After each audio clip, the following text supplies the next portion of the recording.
beautiful people. Settle in, get comfy. My name is Sarah, and you found the right place if you're looking for a little peace, a little calm, and maybe, just maybe, a story that will stay with you long after the sounds fade. Tonight, I'm not doing whispers about rain or the crinkle of a snack bag. Tonight, we're going deeper. I'm going to tell you a story. My story, actually. And I promise you, it's one you won't forget. So close your eyes if you want, or just let your gaze soften. So breathe with me, in and out. Relax. Let the tension drain from your shoulders, from your jaw. Let the world outside this room, outside this moment, just melt away. Are you ready? Good. The ember in the dark. It all started with a flicker, not a spark, not a flame, but a tiny, insistent ember in the profound darkness of my life. For years, I'd been adrift, a ghost in my own existence. My days were a blur of numb routine, my nights haunted by a silence that wasn't peaceful, but deafening.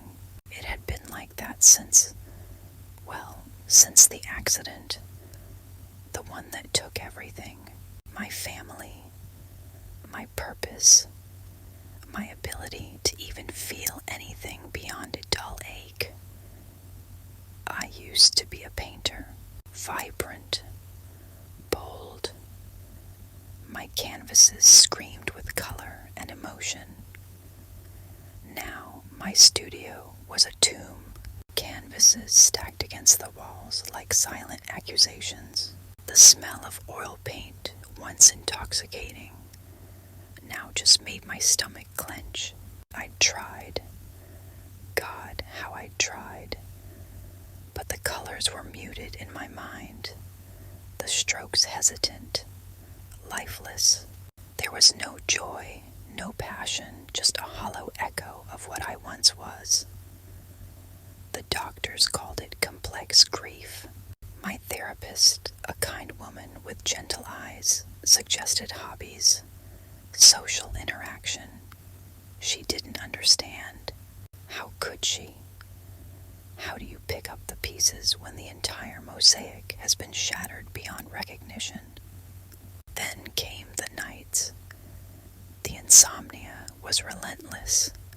I'd stare at the ceiling, the streetlights outside casting long, skeletal shadows across my bedroom. The silence was the worst. It amplified the emptiness, made it roar. To combat it, I started searching for sounds. Anything. Rain recordings, distant thunder, white noise generators. Anything to fill the void, to quiet the relentless clamor of my own thoughts. That's how I stumbled upon ASMR. At first, I was skeptical. People whispering into microphones, tapping on objects. It seemed strange. But then I found a channel. A young woman with a soft voice, tracing patterns on a velvet cloth, and something shifted, a tiny tremor. Not excitement, not happiness, but a subtle release. The tension in my jaw, a constant companion, eased ever so slightly. My shoulders perpetually hunched, relaxed. It was like a whisper directly to my nervous system, a gentle hand guiding me away from the brink of perpetual anxiety.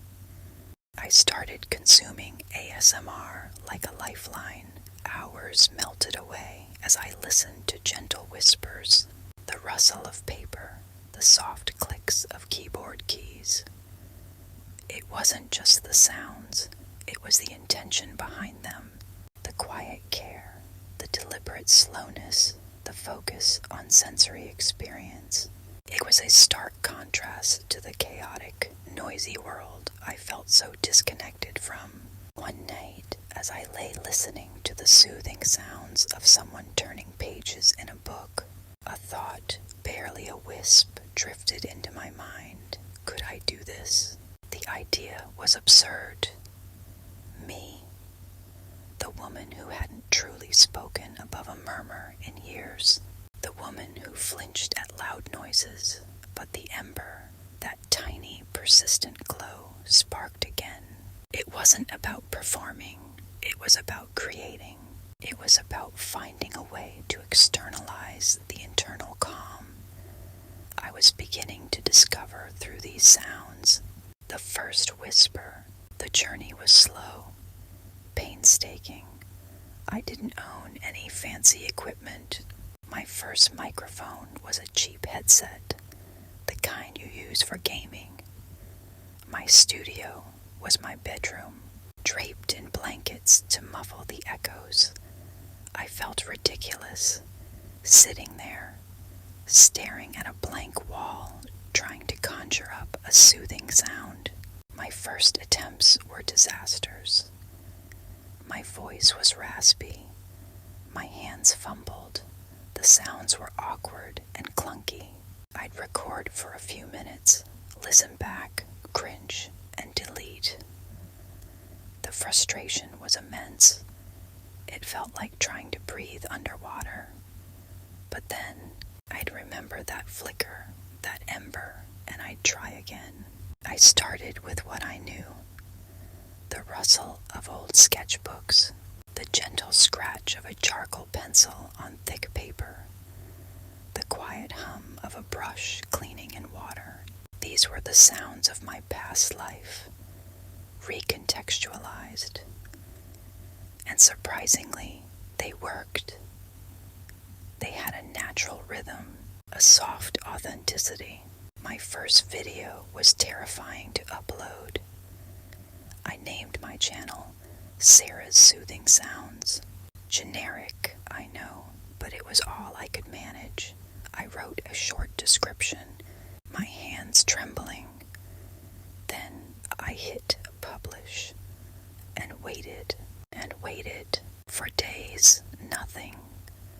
A few views, probably bots.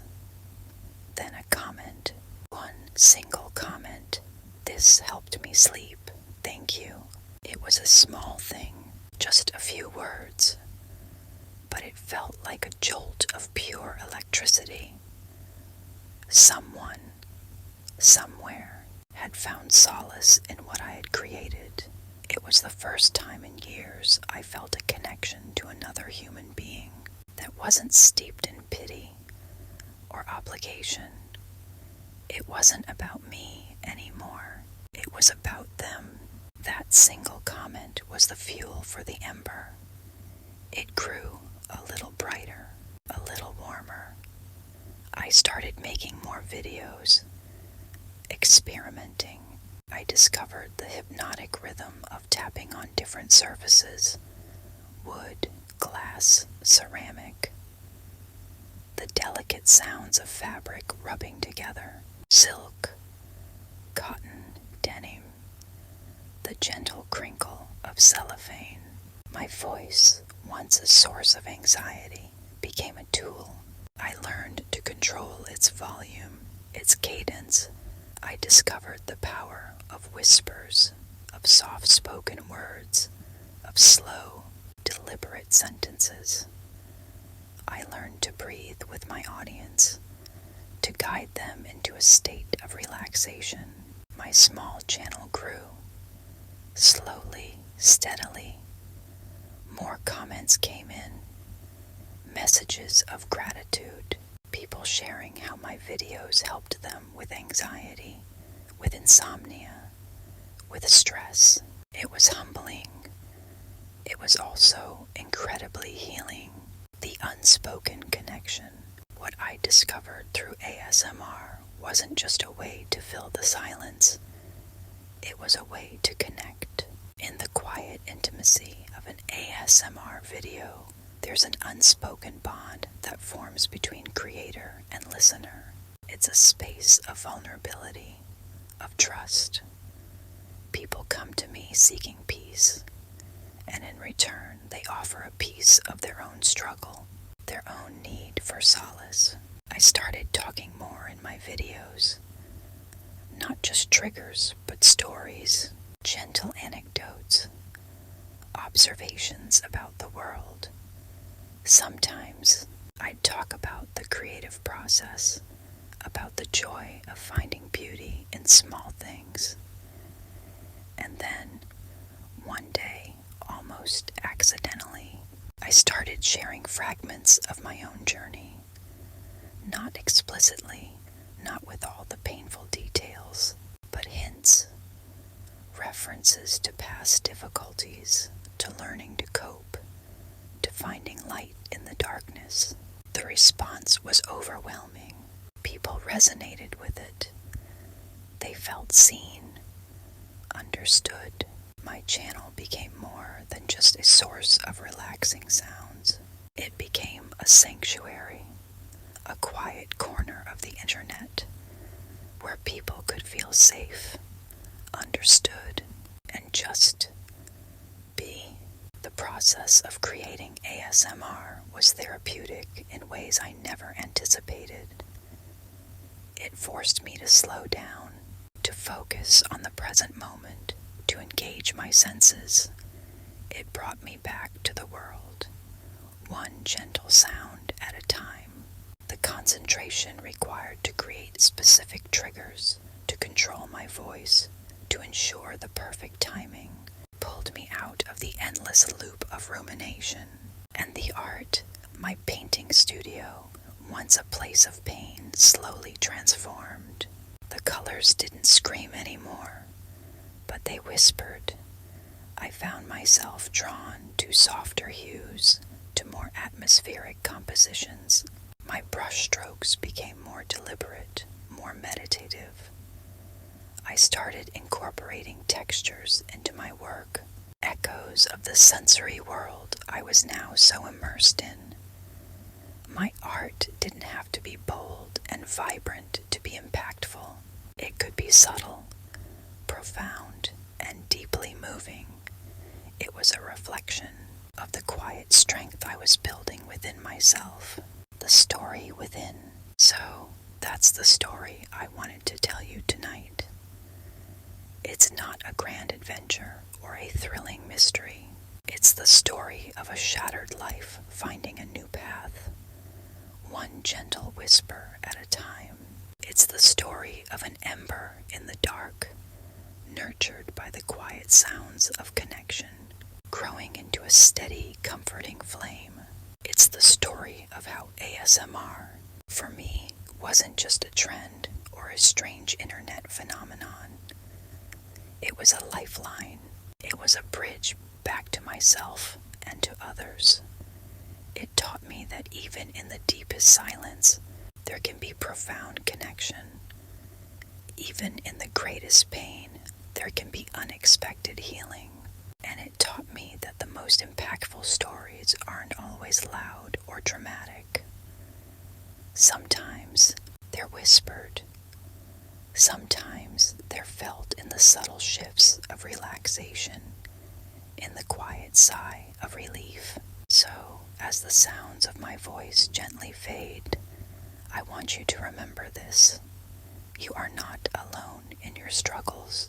There is always a flicker of hope, an ember waiting to be fanned. And sometimes the most profound peace can be found in the quietest moments, in the simplest sounds. Thank you for listening. Thank you for being here.